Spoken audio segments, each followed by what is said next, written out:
Lil Zay Osama and his criminal career is one of the most compelling stories that we have covered on this channel. From committing armed robberies and getting arrested numerous times to getting shot at on camera, Lil Zay is an extremely talented rapper who has been in and out of jail since the day he was 15. While growing up with rap superstars like Lil Durk and Chief Keef, Lil Zay Osama is constantly running from police and gunning down his ops. Lil Zay Osama has a reputation for shooting first and asking questions last, which would suit him well considering he has the ops and the police gunning for him as we speak.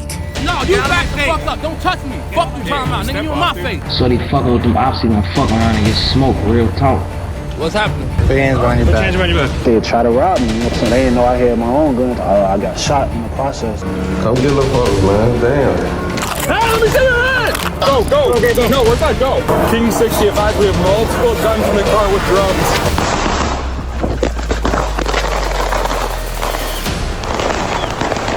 Two people have been arrested after luring two photographers to a fake music video and then pistol whipping them.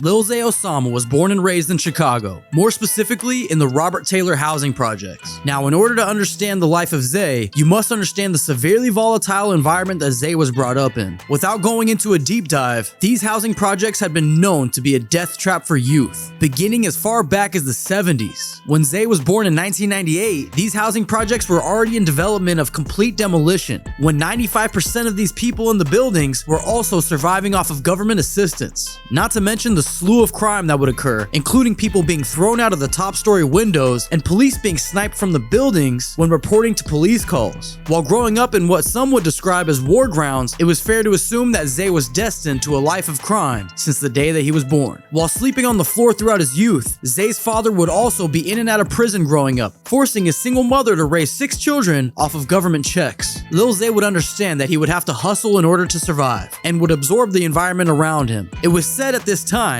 over $45,000 in drug transactions would occur in these housing projects daily, and Zay had learned the lifestyle early on. Zay would start to make music at about 8 years old and would start to find his identity in the street. It wasn't until Zay was about 12 that he would jump off the porch per se and start to hang with his cousin known as Leaky Leak and the one and only Chief Keef. Zay would be seen in photos with Sosa dating back to 2011, where Zay can be seen in this Chief Keef music video for Let's Get Money. It is fair to say that Sosa would have a huge influence on Zay to rap and would then be seen starting his YouTube channel, rapping his freestyle over Wiz Khalifa's Black and Yellow.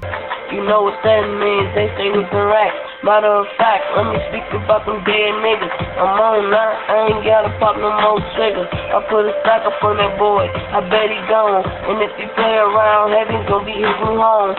Talking all that bull crap, I pull on my phone. And when I pull on my phone, I make a call. Zay and his cousin would create a rap group called Crew Kid and would embark on their rap careers together. Don't forget to like the video. Things that seemed to be going well until the streets would get real, when Zay would lose his friend D-Tay after being gunned down. Not long after that, Zay would lose another friend to gun violence after his friend Tay Boogie would be killed right in front of his eyes. After this, Zay would be filled with anger and vengeance, motivated to make sure that he would never fall victim to the streets of Chicago. Zay admits that around this time, he really started to get into a lot of trouble while getting into drug dealing and committing robberies at only 14 years old. Zay had been causing so many problems at home that it ended up causing his mother to lose her new job at the post office. And not to mention, she also lost her Section 8 housing, which allowed low-income families to pay a fraction of the expected monthly rent. Zay knew that he had to make up for this, and outside of drug dealing, the only option that Zay knew at the time was music. In 2012, Zay would drop about 5 visuals, amounting in over 200,000 views. It was at this time that Zay would also get into some beef with a rapper named Lil Mouse, while making a 2-part diss. Madville, where I come from, all my niggas savage. For that bag, go that merch gun here to let you have it. I'm your land siren, say what you left in traffic. Fuck a Lil Mouse in the bogus, ain't no way around it. Lil Zay would also make a video breaking down exactly why he's beefing with Lil Mouse. Everybody keep asking me why the fuck I'm dissing Lil Mouse. So they fucking with them ops, he gonna fuck around and get smoked, real talk. Me and Lil Mouse bitch ass, I dissed his bitch ass, cause he fuck with them ops, he shouting about his songs and shit. Goddamn it, he dropping folding them shit in his videos. So we all dissed his ass, man. Fuck Shorty, he ain't know, he a non-fact. Motherfuckers talking about I'm 30 dissing him, man. Get off my dick on my comments on YouTube, man. Fuck Lil Mouse, fuck whoever rocking with him. Real talk. Although Zay seems to be angry all the time, he is really just another kid trying to enjoy his childhood. Let's not forget that he is only 14 years old at this time. Moving into 2013, Zay would continue to take music seriously, dropping about 7 more visuals amounting in over 1 million views, including his Lil Mouse Diss Part 2, which has almost 700,000 views alone. Clearly, Zay has always been involved with conflict since day one, and things would never seem to change, to this day. Lil Zay would progress his robberies from local markets and homes to setting up drug dealers, music video filmers, and even the pizza delivery guy. Nobody was safe, and this would all end bad eventually, because around this time, Zay would reportedly be shot in the chest. Thankfully, he would survive. However, he would wake up, only to be handcuffed to his hospital bed, then shortly hauled off to jail directly from the hospital, after one of the pizza delivery guys that Zay had robbed would report to the police and get Zay charged and sentenced to juvenile hall. While Zay was locked up, his close friend J Money, who was also close friends with King Von, would also lose his life due to gun violence. Lil Zay would soon be released in 2014 and hit the ground running, dropping about 3 more visuals, amounting into about 500,000 views, including a trailer for his song titled Only Us. As it would turn out, this visual would never hit the street after Zay would be arrested again. This time, one of the music video filmers would go to the police and testify in trial against Zay, earning Zay a juvenile life sentence at only 15 years old. At this point, Zay was a habitual violent offender and was not supposed to get out of jail until he was 21. Zay explains doing this time alone, without mail, commissary, or even money on the phones to speak with relatives, leaving Zay to feel forgotten and left behind. On top of that, Zay missing the birth of his firstborn son. He then would also hear that Bite Down 600, a good friend of King Von as well, would murder Zay's pregnant cousin and shoot his aunt, who would thankfully survive her wounds. Zay was then determined to get back on the streets where his family, and most importantly his son, needed him. Somehow, Zay would receive an early release date after a supposed administrative error, which allowed Zay to be released in 2017. After being released, it seemed that Zay would take some time to adjust, after being arrested a couple more times for minor offenses, including a warrant issued and resisting arrest. On top of that, I don't think that Zay learned his lesson, and after he would be in another robbery involving another music video filmer. However, this time was different, as the filmer would put up a fight, pulling out his own firearm and taking the life of Zay's friend Lil Dre in the process. The filmer Ray Money would also be shot in the process, but would live to tell his side of the story. I pull up and the person, they walk me into the building, you know what I'm saying, apartment building, whatever, motherfucker come out with a gun, try to rob me, you feel me, but they didn't know, they didn't know I had my own gun at the same time, I defended myself, I got shot in the process, and the robber ended up dying, I ended up being in the hospital, but yeah, that shit, that shit really, it had fucked me up for a long time, like I said, I was 2017, I was really depressed, and I really didn't even care about shooting videos. Finishing 2017 and through 2018, it seems that Zay has shifted his focus fully on music, considering he would only be arrested once this year for driving on a suspended license. Zay would then go on to drop 11 visuals throughout this time, amounting in over 20 million views. It was fair to say that Zay's success was undeniable at this point, and he would finally see himself as a famous rapper just like his childhood friends Chief Keef and Lil Durk. Unfortunately, around this time, Zay would lose his cousin Leaky Leak after he would reportedly be hit by a train. Some are unsure if this was intentional or not, but this would shake the city. Shortly after this, Zay would drop the song that would change his life forever. In the visual for Changed Up, we see Zay confronting someone about money owed, and when they say they can't pay up, Zay does what he has to do. He would mention in interviews that this song, just like many others in his catalog, is a true story that Zay has experienced firsthand. This song would garner over 77 million views on YouTube, and even go certified gold. Zay and his team would go shopping for record deals at this point, and eventually would come to an agreement with Warner Music Group. However, unfortunately, part of Zay's appeal was his street authenticity, and in order to maintain that, he would continue to embark in a life of crime. After Zay would be seen chasing down his op, then giving him a brutal beatdown in the middle of Planet Fitness Gym. We would also then see body cam footage hit the internet of Zay being arrested for criminal trespassing and under suspicion of having guns and drugs. However, following this incident, Zay would then go on to drop another life-changing hit, a song titled Survive, which is now at about 30 million views to date. In this visual, we can see the pain that Zay has dealt with, losing his close friends due to gun violence. In this song, we can hear pain in Zay's voice while rapping the lyrics, "I took a loss, my brother dead, now let's paint the city red." Just like the track Changed Up, Zay says the visual is also a true story, which is eerily similar to the situation involving his friend Tay Boogie being gunned down right in front of him back when he was 14 years old. This would set the tone for Zay's trajectory in 2019. While this would turn out to be his busiest year yet, at least when it came to his music career, while dropping about 17 visuals amounting in 76 million views, including his first project titled Hood Bible, which has songs like Treacherous Remix featuring Lil Durk and Bust Down featuring Lil TJ. It is notable to mention that Zay had also shot a video with the infamous YFN Lucci at this time for their song titled Why They Be Lying, in which the music video shoot would get shot up.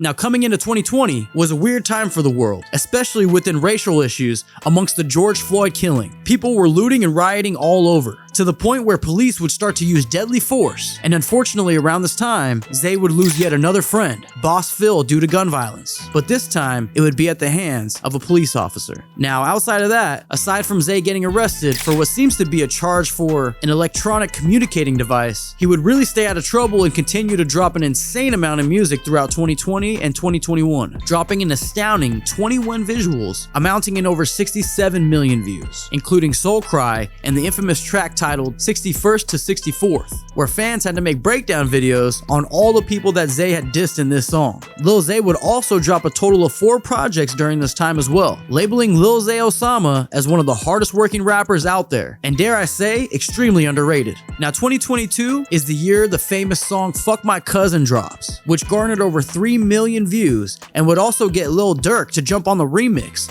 with the visual amounting in an additional 5 million views, and would eventually go certified gold. A lot of people have heard this song and always wonder who is the cousin that Lil Zay hates so much. It would turn out to be a rapper by the name of 6300 Kinself. I think I pronounced that correctly, who had dropped this Zay diss at one point. However, the song with Durk would be a full circle moment for Zay, after a fan would point out that Zay had commented on Lil Durk's YouTube video back in 2011. Outside of this diss track, Zay would continue to see success in his music, dropping an additional 11 visuals, amounting in another 20 million views, and also his project titled Trench Baby 3, which included Chase 'Em Down featuring G Herbo and Trim featuring PGF Nook. In addition to the music, Zay would also put out a short film series titled Trench Baby, co-directed by Lil Durk as well. However, unfortunately, as much success as Zay would experience, he would continue to be involved with controversy. After one of his ops would die, he would take to IG to troll, posting, "Every day a new op dead." Quite contradictory after he would be seen with G Herbo at an event geared towards stopping the violence in Chicago. But I digress. Moving forward, Zay was about to make one of the dumbest mistakes of his life. In September 2022, Zay would find himself all over the news after he would casually take an Uber to a destination in New York City. However, when he would get out of the vehicle, it would seem that he would leave his Glock with a switch inside the Uber. Once the driver realized what had happened, he would notify police right away, and they would apprehend Zay into custody.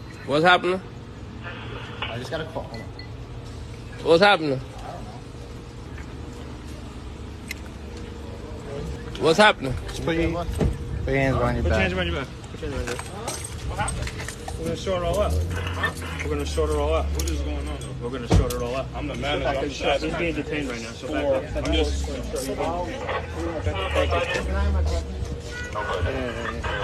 You get my phone though? Yeah, you got anything on you? I get his phone. I'm on live, sir.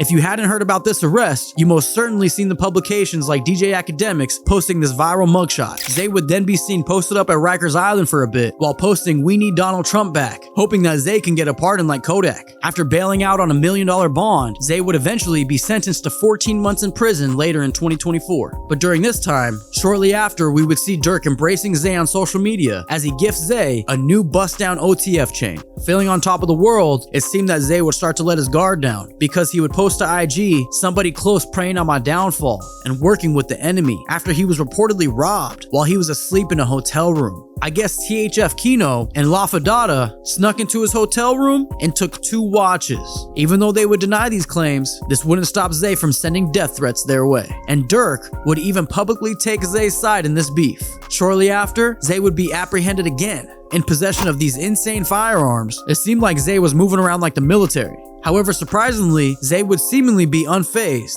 when we would see him streaming on Twitch the next day playing on a GTA server. Zay at this point had made himself a target, and he would be involved in another scandal involving his jewelry. I guess then his ops would be seen posting a photo and tagging Zay flexing his trench baby chain. It would turn out that Zay had an assistant at the time, and she would take Zay's chain while he was out picking up his daughter. I'm not sure how, but it would seem that DJ Bands would eventually get his chain back for him. Hey, Zay. My nephew say he ready to come home, man. Baby Trent say he ready to come home. Come get little folks, man. Damn. And then we wouldn't hear much until the story with PGF Nook comes out, where PGF Nook, I guess, thought that Zay had backdoored him. If you have more info on this situation with PGF Nook and Zay, let me know in the comments. However, then out of nowhere, Bando KD, who is commonly known as the crash out that killed a young girl, would post on IG claiming that he stole Zay's car and would be rolling around town bumping his music, which surprisingly would be the least of his worries, after Zay would come into contact with police yet again. This time, he would be arrested for allegedly robbing a jewelry store in New York City, only to be caught in Chicago after authorities would track his vehicle. You can see everything here on this body cam footage of the day he was arrested. Hey, let me see your hands! Let me see your hands! We're gonna detain him. Get on the ground. Go. No, we're good. Go. Hey, please! Hey, there's a gun with a drum. King 60 advised we have multiple guns in the car with drums.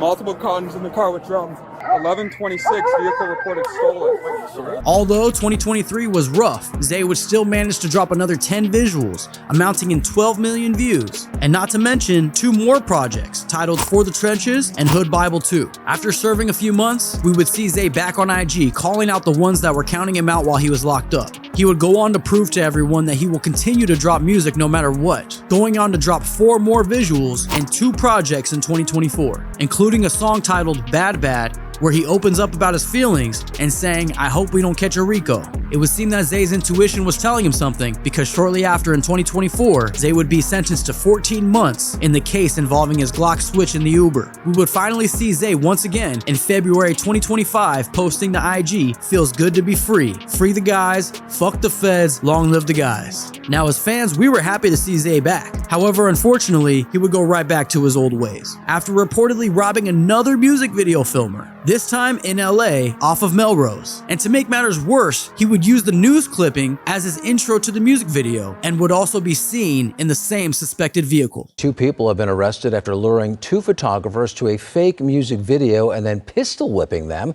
This happened last night at a smoke shop on Melrose Avenue. Authorities say there were 8 suspects in total. After holding the photographers at gunpoint, the suspects took off in 2 cars, a yellow Lamborghini and a black BMW.